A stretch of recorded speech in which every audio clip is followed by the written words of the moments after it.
রোজ সকালে ঘুম থেকে উঠেই আমার খোঁজ করতেন আপনারা। সকাল সকাল খবরের কাগজে ওনাদের সাইকেলের ঘুমটির আওয়াজ শোনার জন্য প্রাণ পেতে থাকতেন। খবরের কাগজকে ভাগ করে কি এক আশ্চর্য ম্যাজিকে অনেক উঁচু বাড়ি বারান্দাতেও মুখক্ষণ শুনে দিতেন ওরা। নতুনকে আলোরে নেশায় এই সত্য হয়ে যাবে এবারে আমি কি মুছে যাবো নাকি একেবারে? না, ইতিহাসকে গুমড়ে মুছে বাতিল করে সামনে তাকানোতে মুখ্য নেই, বরং তাকে সঙ্গে নিয়ে পথ চলাতে উত্তরণ। আজও খবরের কাগজ রোজ সকালে রাজ্য এবং রাজ্যের বাইরে 10-12 লক্ষেরও বেশি মানুষের কাছে পৌঁছে যায়। নাগালে মুঠোফোন থাকা সত্ত্বেও আজও কিছু মানুষ রাত ভোর হলে ব্যক্তির সঙ্গে আমাকেই চান। হ্যাঁ, আমাকে প্রিন্ট মিডিয়াকে। আমার বিশ্বাস সুইগি জোম্যাটোর বাইকের হর্নের পাশাপাশি কোনো মধ্যবিত্ত পাড়ায় এখনো সাত সকালে শোনা যায় সাইকেলের ট্রিং ট্রিং ট্রিং আওয়াজ। ভোর হয়ে ওঠে, সূর্য উঠতে থাকে, আর এই আওয়াজ মিশে যায়। আমার বিশ্বাস চটজলদি খবর দেখার পাশাপাশি রোজ সকালে সেসব খবর আপনারা যাচাই করে নেন আমার পাতা থেকে। আমি জানি এক হাতে মোবাইল ট্যাব আর ইন্টারনেট থাকলেও আপনাদের অন্য হাতে আমি অর্থাৎ প্রিন্ট মিডিয়া খবরের কাগজ থেকে যাবই যাব। হ্যাঁ, আমার বয়স হয়েছে বটে, তবে আমি ক্লান্ত নয়। কিন্তু এসে আমার পার ধরেছে বটে, তাহার পানে নজরে তো কেন? পাড়ার যত ছেলে এবং বুড়ো সবার আমি এক বয়সী জানি।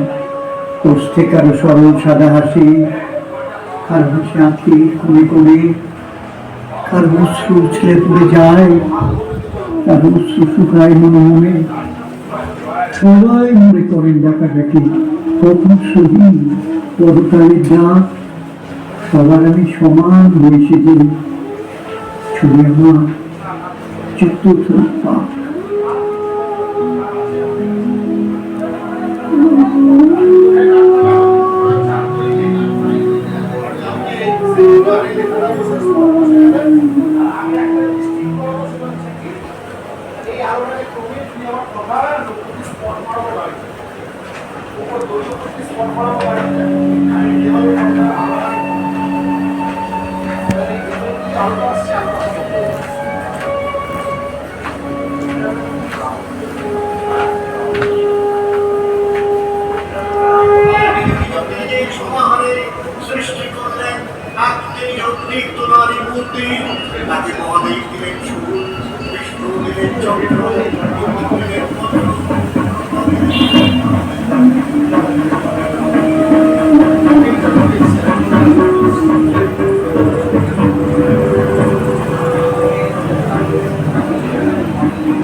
আমাকে স্যার একসময় সকাল হতো না, কিন্তু আপনাদের হ্যাঁ সকাল হতো না, পরে তো নিশ্চয়ই করেন না।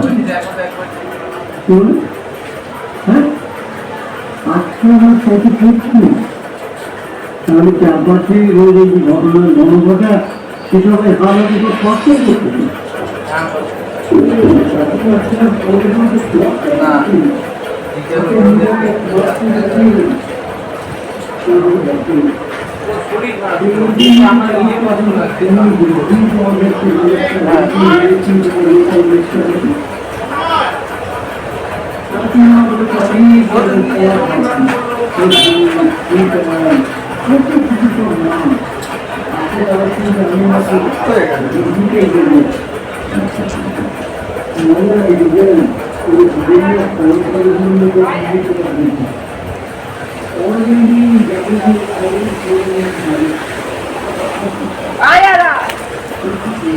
तेरी माँ है क्या?